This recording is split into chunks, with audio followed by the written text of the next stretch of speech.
Hi there, welcome. My name is Nicole with Morning Chores. Today's video, we will be discussing elderberries, their health benefits, especially during the cold and flu season. And later in the video, I'll be demonstrating how to make your very own elderberry syrup.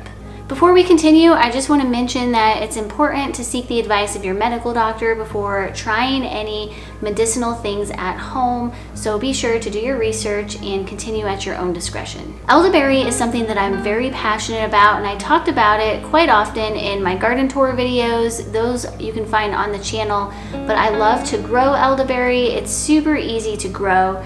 But if you're not interested in growing it, you can find it natively. It grows from grow zone 4 to 9. You can find it in almost every state here in America.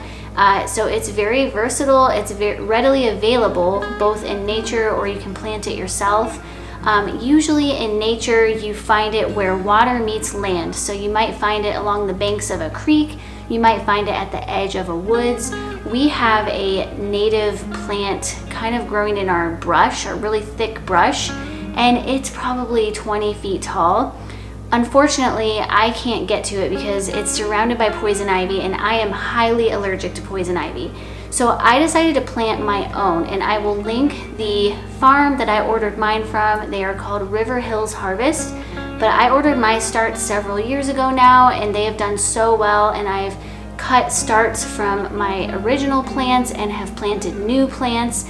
So it's been really exciting to watch those grow and thrive and get bigger every year. The nice thing about planting elderberry too is that it's very low maintenance, and you usually get berries within 2 years from planting. The main parts that you use on the elderberry plant are the flowers and the berries. The flowers usually bloom in July to August. Maybe they start in June. Yeah, usually July. Usually July, and you can make tea with those, and the tea is very beneficial to the immune system. The berries are even more medicinal, and that's what we're going to talk a lot about today. A book that I would like to recommend is called The Healing Garden by Juliet Blankspore.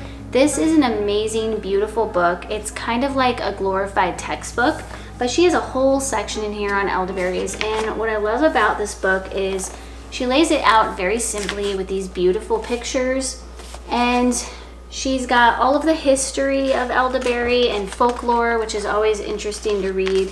And then she has a whole section on cultivation, on harvesting, and she also has a whole section on medicinal properties. Everything from your immune system, musculoskeletal uses, to topical uses. Now, elderberry, the flowers are known to be antiviral, anti-inflammatory, astringent, a diuretic, and the berries are antiviral, antibacterial, antioxidant. They're anti-rheumatic, anti-inflammatory, cardiovascular tonic, and an immune stimulant. So you can see that there's a lot of health benefits to consuming elderberry, especially when you're sick, when you have a cold or a flu. The other interesting thing is she explains in here how a study was done on people that had influenza, and half the participants were given a placebo syrup, and the other participants were given elderberry syrup, I believe 1 tablespoon 4 times per day for 5 days. And what they found is that the group that consumed the elderberry syrup, their symptoms did not last as long as the group that did not consume elderberry syrup. So what they found is that when you consume elderberry syrup, when you have a cold or the flu or some kind of illness in that regard, it shortens the duration of your symptoms. So I thought that was really neat that a study has actually been done. And it is really, really important to, anytime you're using an herb or anything, to do your research. And yes, we have the internet, which is an amazing tool to have, but I do think it's important to have a book or a couple of books on hand just to cross-reference, make sure that the information you do see on the internet is accurate, and you should also cross-reference your books as well. So I do think that's really, really important.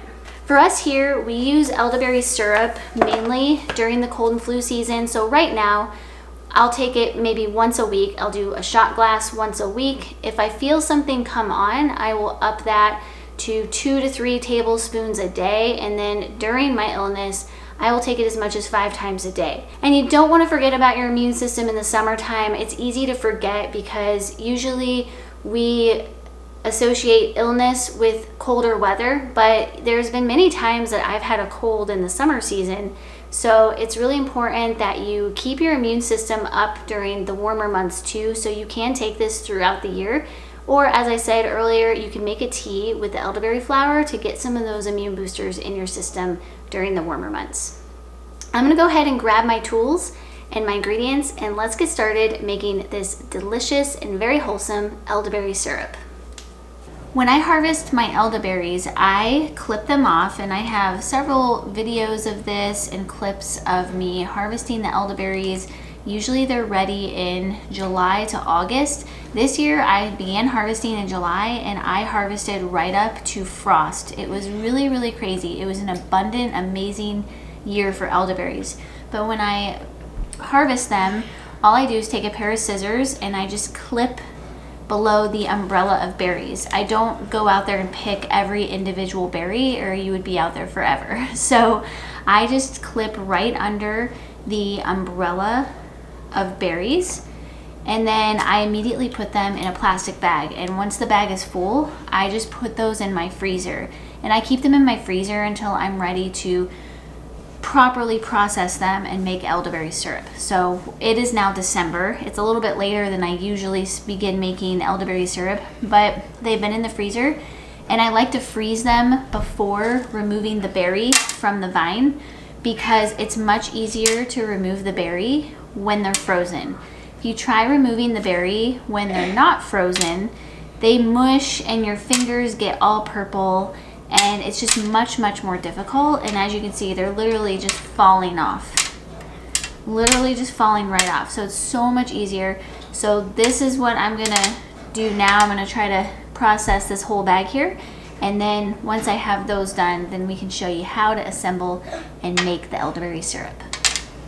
I try to take my time and remove every little bit of stem that I possibly can, because the stems will actually affect the flavor and the potency of the elderberry syrup. So the more stems I can remove, the better the elderberry syrup will be. So it is tedious and takes some time, but it's definitely worth all of it in the end.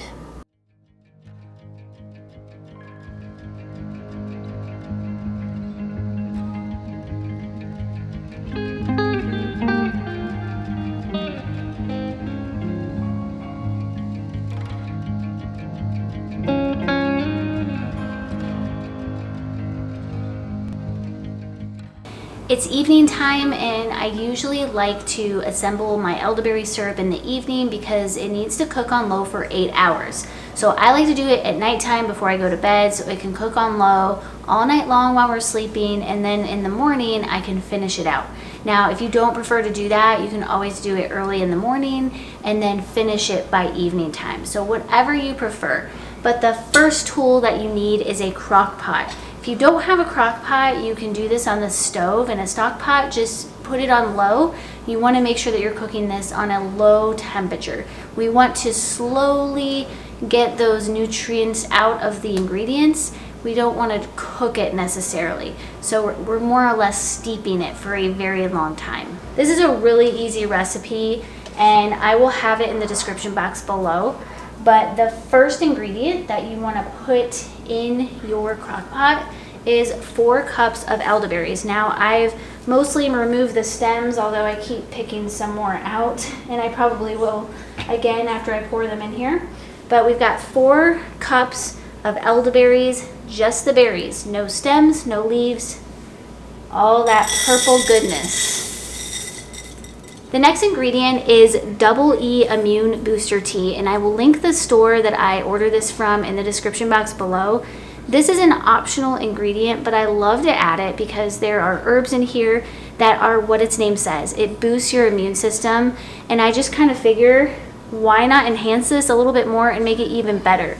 So the ingredients in the Double E Immune Booster Tea, which it comes in a bag like this, is elderberry, echinacea herb, echinacea root, peppermint leaf, rose hips, nettle leaf, and eleutherial root, which I probably said that wrong. But anyways, and this is good to drink on its own too. So I usually always have this on hand because it's just really, really soothing to drink when you're sick, but I also like to add it to the elderberry syrup too. We're adding 2 cups of the Double E Immune Booster Tea. Next ingredient is vegetable glycerin, and it's preferable that you use all organic ingredients, as I said below. You can order this online, buy it from your local food store, health food store, but this is a great stabilizer. It kind of helps hold it all together, and I think it also helps kind of lock in the nutrients. So we're going to be adding 3 cups of glycerin. And the last ingredient that we're adding tonight is 4 cups of water. Now, if you have city water, I would highly recommend that you use filtered water or some form of bottled water. We have well water and we get it tested and it's very clean, so I'm not worried about using it. Give this a good stir. Smells really good. We're going to put the setting on the low setting.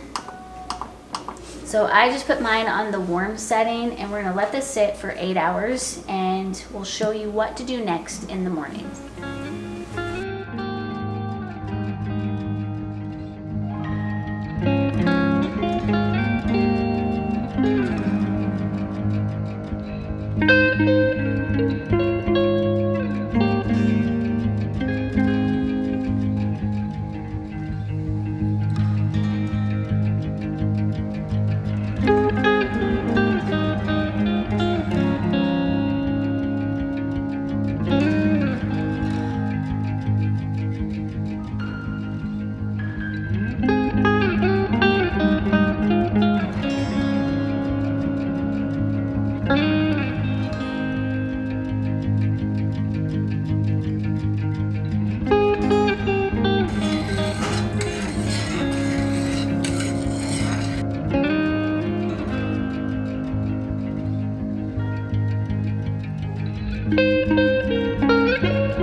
Well, I hope you enjoyed today's video and found it helpful and encouraging. You can find this recipe as well as all the ingredients you need down in the description box below. So if you copy the recipe, order all those ingredients, you can probably get this made maybe by the end of the week, maybe into next week, depending on your delivery service in your area. But you can get this made and start taking it so you can have a more healthy cold and flu winter season. I hope you guys have a wonderful week, and we'll see you on the next video.